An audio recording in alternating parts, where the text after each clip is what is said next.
Hi everyone in English 2323, it's Dr. E and I'm here with your weekly instructional video and we are well into week 3. So I hope at this point you're feeling more comfortable in the course, more confident about where to go, where to access information, how to get in touch with me, all of that good stuff. I know that the book may still be a little bit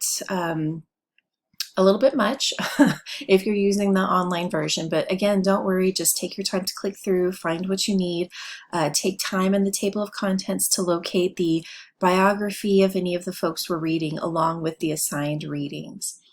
All right, I'm going to jump right into this week and take us to the content area for our week 3 module. And this is what it looks like. It comes directly from our schedule, which you can find over here. This week is a pretty straightforward one. So if you felt like things have been a little much the past 2 weeks, then this should kind of, be a nice little breather. I mean, we still have work to do. We still have a good amount of reading, but it's not the same amount as we have previously. So this week we're going to read the biography of Mary Wollstonecraft and then a selection or some selections from her A Vindication of the Rights of Women. So we are continuing with our reading of the Romantic period, and she is an author from the Romantic period. And she's also very influential. I mean, she is mother to Mary Shelley, who wrote Frankenstein.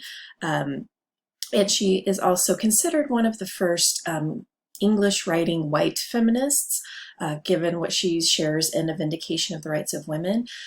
Be prepared when you read her biography. There is a lot of heartache. There's a lot of, this is definitely one of those kind of trigger warning biographies, so just be prepared for that.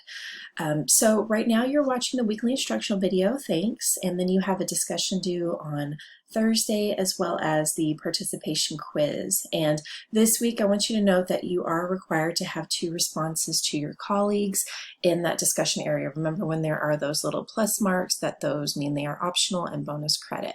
All right, and then your participation quiz. So you're watching what will appear here.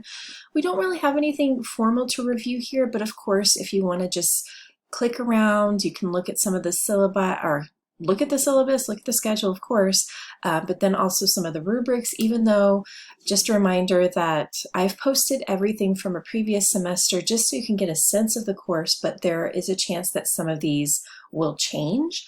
So just things to keep in mind.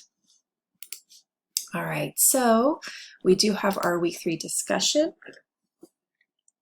And so this week, just like any other, I've given you a prompt and it's about Wollstonecraft's Vindication of the Rights of Women.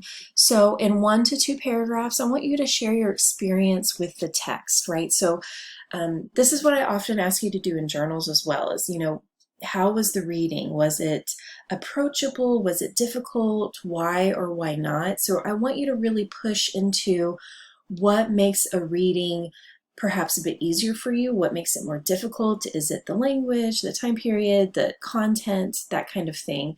I want you to incorporate at least 1 quote into your own sentence at some point in the 1 or 2 paragraphs, and be sure to properly credit the author. So remember, when we are referencing anything like a biography or a background chapter, we are to give credit to our editors, and I'm pretty basic, just credit our main editor from our text, which is typically Greenblatt.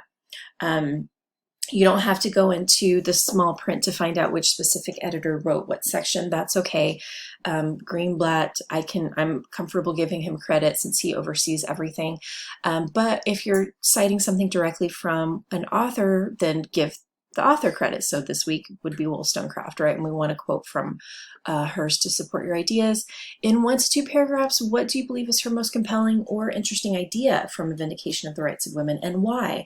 I urge you to really think about her life, her biography in relation to what she is writing about, right? I am definitely one of those English professors who wants us to take into account that these authors lived particular lives during particular time periods, and that has an impact on what or how they are writing. So I want you to think about that. Remember, of course, the only thing your grade is based on is how effectively you're communicating your ideas, right? So make sure that you show that you've understood the text and that you've read it, and definitely take your time to revise, edit, use Grammarly. I mean, why not? Why not? Okay, so if we go back to week 3, you also have your participation quiz, which you should have unlimited attempts to complete, no time limit. So if you miss something here or there, then don't stress about it. It's definitely okay. All right, so that is the gist of what we're doing this week. Please reach out and let me know if you have any questions. Of course, you can always post in that Q&A area of our discussion board. Hope things are going well, and good luck.